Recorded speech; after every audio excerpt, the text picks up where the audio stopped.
હવે બધો નમસ્કાર. અમદાવાદના બાવળામાં કાળજુ કંપાવી નાખે એવી ઘટના સામે આવી છે. એક માતાએ તેના બાળકને જન્મ આપ્યો અને માત્ર 2 થી 3 કલાકમાં એ બાળકને બાવળની જાળીમાં ફેંકી દીધો. શું ગુજરાતમાં મમતા મરી પરવડી છે? જે ઘટના સાંભળીને તમે પણ અચંબિત થઈ જશો. ખૂબ વરસાદ ચાલુ હતો અને મોડી રાત્રે તાજું જન્મેલું બાળક જેની નાળ પણ નથી કાપેલી, તો એ બાળકને બાવળના જાળીમાં છે એ ફેંકી દીધું. તો શું છે સમગ્ર ઘટના? વિગતે ચર્ચા કરવી છે. તો અમારી ચેનલમાં ભારતમાં અને ગુજરાતમાં જે બી ઘટનાઓ ઘટતી હોય છે તેને સરળ ભાષામાં સમજાવતા હોઈએ છીએ. આવા ને આવા વિડીયો જોવા માટે અમારી ચેનલને તમે સબસ્ક્રાઇબ કરી શકો છો. બાજુનું બેલ આઇકન છે તેને ઓલ સિલેક્ટ કરો, જેથી કરી અમારો વિડીયો અપલોડ થાય તરત જ તમને નોટિફિકેશન મળી જાય. વિડીયોની શરૂઆત કરીએ. ઘટના અમદાવાદ જિલ્લાના બાવળા તાલુકાના જોવાલ રૂપાવટી ગામની છે. જ્યાં ગામમાં ગુરુવારે વહેલા સવારે એક વ્યક્તિ છે બાથરૂમ જવા માટે ખુલ્લામાં છે એ નીકળે છે સવારે 5:15 આસપાસ, અને અંધારામાં એ વ્યક્તિને કોઈ બાળક રડતું હોય એવો અવાજ આવે છે.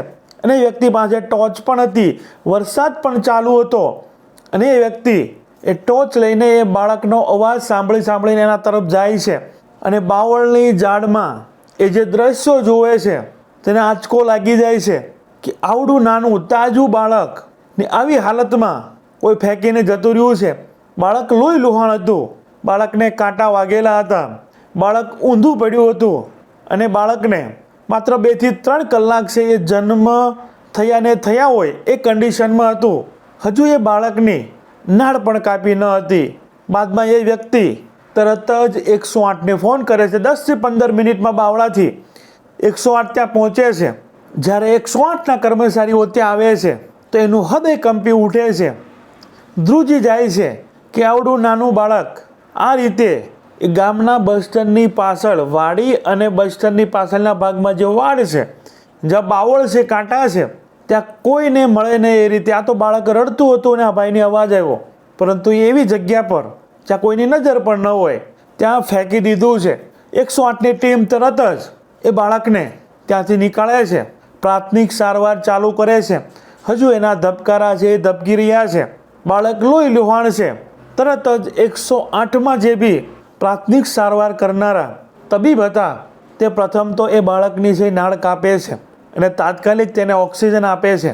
તરત જ તેને નજીકની હોસ્પિટલે પહોંચાડવામાં આવે છે. પરંતુ વાત આપણે કરવી છે કે ચાલુ વરસાદે અડકે પડકે પાણી પણ ભરેલું છે. વરસાદ પણ ગુજરાતમાં ખૂબ સારો પડી રહ્યો છે. આવી હાલતમાં ચાલુ વરસાદે એ બી કાંટાળી બાવળની વાડમાં છે.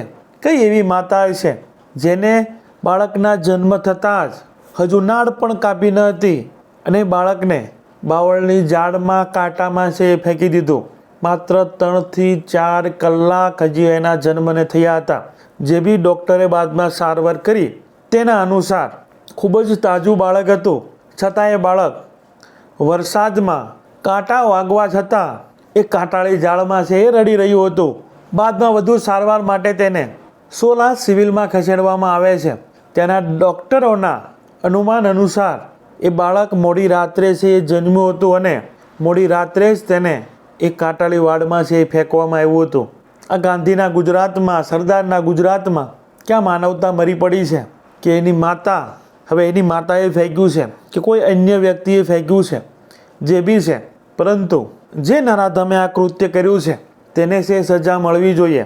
હાલ એ બાળકની સ્થિતિ સારી જણાવવામાં આવે છે, પરંતુ જો એ વ્યક્તિ વહેલા પરોઢે 5 થી 5:15ની વચ્ચે એ બાથરૂમ કરવા માટે તે ગામના બહાર છે એ ન નીકળ્યો હોત, ચાલુ વરસાદ હતો, અડકે પડકે પાણી ભરાયેલા હતા, અને બાળકને બસવાનું હશે અને એ વ્યક્તિના હાથે જ બસવાનું હશે, નહીંતર આવું નાજુક બાળક, આવો વરસાદ, આવા કાંટા છે એના શરીર પર વાગી ગયા છે, લોહી લુહાણ થઈ ચૂક્યું છે નવજાત બાળક, છતાં એ બાળકને એ સવારના વહેલા 5 થી 6ના સમયમાં તાત્કાલિક છે એ સારવાર મળી ગઈ અને બાળક છે એ બચી શક્યું. પરંતુ આવી ઘટનાઓ આપણા ગુજરાતમાં પણ બની રહી છે. અગાઉ પણ આવી ઘટનાઓ બની છે. હવે શા માટે આ બાળકને ફેંકવામાં આવ્યું છે? શું ઘટના બની છે? કોને આ કૃત્ય કર્યું છે? એ દરેક વાત છે તપાસ બાદ જ બહાર આવશે. તો આ ઘટના વિશે તમારું શું કહેવું છે? આવા નરાધમોને સજા મળવી જ જોઈએ. તમારા વિચારો છે એ જરૂર કમેન્ટ બોક્સમાં છે રજૂ કરજો. ભગવાનને આપણે એ જ પ્રાર્થના કરીએ આવી ઘટના જે બાવળા તાલુકાના ગામડામાં બની છે એવી ઘટના છે કોઈ બાળક સાથે ન બને. તો અમારી ચેનલમાં ભારતમાં અને ગુજરાતમાં જે બી ઘટનાઓ ઘટતી હોય છે તેને સરળ ભાષામાં સમજાવતા હોઈએ છીએ. આવા ને આવા વિડીયો જોવા માટે અમારી ચેનલને તમે સબસ્ક્રાઇબ કરી શકો છો. બાજુનું બેલ આઇકન છે તેને ઓલ સિલેક્ટ કરો જેથી કરી અમારો વિડીયો અપલોડ થાય તરત જ તમને નોટિફિકેશન મળી જાય. Thank you. નેક્સ્ટ વિડીયોમાં મળીએ.